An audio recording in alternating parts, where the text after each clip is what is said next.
One of the highest praises I can give a video game is if it passes the heck yeah test. If I respond, heck yeah, every time someone asks if I want to play, it passes the test.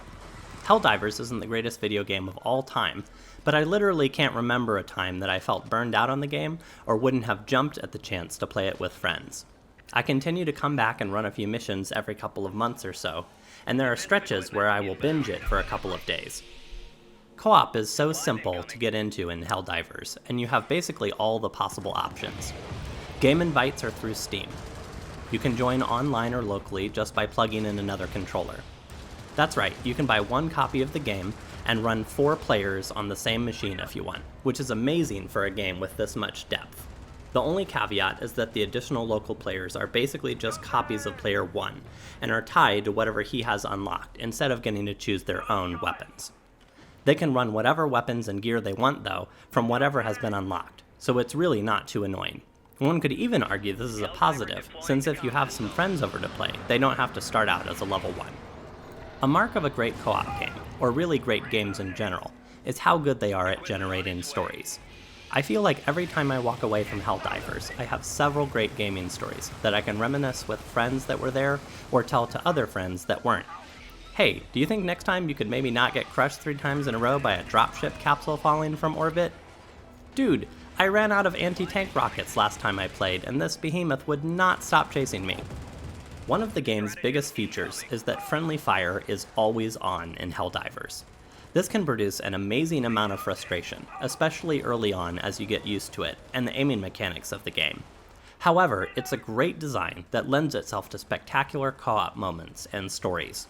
Also, the game makes light of death, and doesn't punish you very hard for it, so playing properly, players should just laugh off the death, and revive their comrades by calling in another capsule with them from space. Even in the event of a party wipe, you can just start the exact same mission over again, and you probably only lost 5 or maybe 15 minutes of play. If you failed the same mission repeatedly, just go find an easier planet to play on for a while. Another specialty of Helldivers is that you can call down a staggering number of things from space.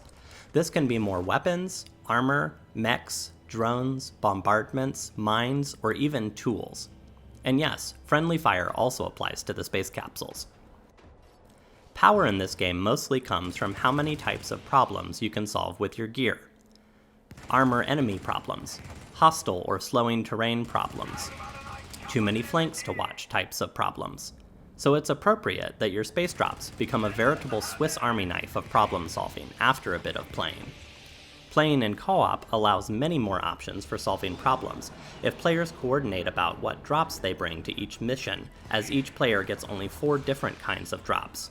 For example, mechs are ridiculously strong at killing enemies, but a lot of mini-objectives require someone to be outside a mech, to enter codes on a computer or use a tool. So if one player brings a mech and one player brings a personal shield generator, it can be much more useful than both players bringing mechs. Although I do highly recommend trying a mission with all 4 players using mechs. It's hilarious. One of the core mechanics of the game also really enhances co-op play and requires players working together. This mechanic is the scout system. When you first land on a planet, the map is largely empty of enemy units. The only ones present are scout units patrolling around. If you can manage to avoid these units, or shoot them before they sound the alarm, the mission remains much, much easier. Players will have to work together and establish zones of fire where it's their responsibility to take out the scouts. This is because if someone in the front of the group spots an enemy squad behind, they can't just turn and shoot them because of friendly fire always being on. They would mow down all their fellow squad mates.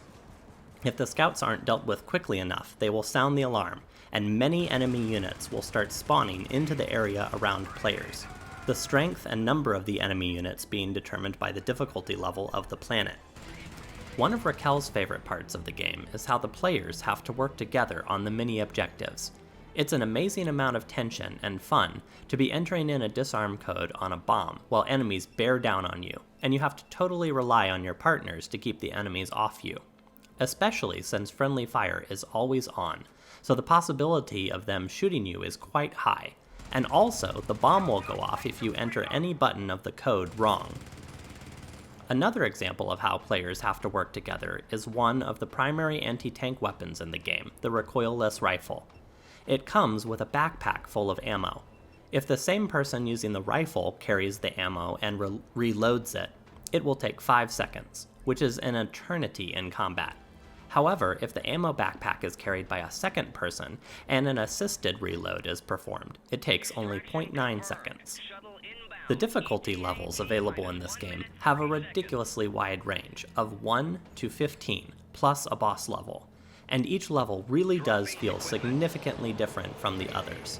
A level 1 planet is ridiculously easy. It only has one mini objective. The enemies are almost completely not a threat. Basically, if you can just not shoot each other at the same time, you will probably succeed. The higher levels, on the other hand, are crushingly difficult. Because of this specifically, Helldivers has one of the widest ranges of appeal to many different types of players of any co-op game. I would and have played this game with my wife, my hardcore gaming bros, and 6-year-olds. The game is also unique in that you don't ever have to graduate to higher difficulty planets. If you want to just sit around and grind level 3s, you can do that. Each session kind of stands or falls on its own. Although to unlock some of the higher level weapons, you do have to tackle the higher level planets. The upgrade system is surprisingly good. Remember all those things you can call down from space? Most of them you don't start the game with, but earn by successfully completing every mission on a planet, usually 3 missions. This means about every hour you play the game, you unlock a significant new tool that you can use for future plays. Also, scattered throughout every map are small science samples that you can collect. Every 10 picks up gives you a research point to be used toward upgrading weapons and drops you have already unlocked. It's just enough of a metagame and power high to keep you interested in playing the same old missions over and over without getting stale. The artistic and storytelling theme for Helldivers is a bit odd, but really fits with the "don't let death get you down" aesthetic of the gameplay. Basically, the evil version of capitalism took over the world, and humans have started liberating, in air quotes, the rest of the galaxy. You are quite literally in the middle of a propaganda commercial for most of the game. Earth doesn't care about you or how many Helldivers die, and they certainly don't care how many of our enemies are exploited, as long as we spread managed democracy and secure resources necessary for our way of life. Yet the game is always kind of tongue-in-cheek when making comments like this, and it never feels really dark, playing almost everything off for the humor of it. There are a bunch of expansions for Helldivers. They basically add a bunch more weapons and a bunch of things you can call down from space, including 2 new mech types that specialize in anti-medium armor and anti-heavy tank. There are 14 expansion packs total, and at $3 a piece it would be quite a lot to purchase them all at full price. However, you can often buy the Deluxe Edition upgrade for $6 to $7 on sale, which includes all the expansion packs. Helldivers is a fantastic game that belongs on everyone's shelf and can be played with almost anyone. It has a ton of replayability, dopamine-inducing power progression, and the weapons feel very satisfying. It is absolutely worth the full price of $20, but often goes on Steam sale for $5. Or you can find the Helldivers Digital Deluxe Edition, which includes all expansions on G2A.com for the absurdly low price of $1.73.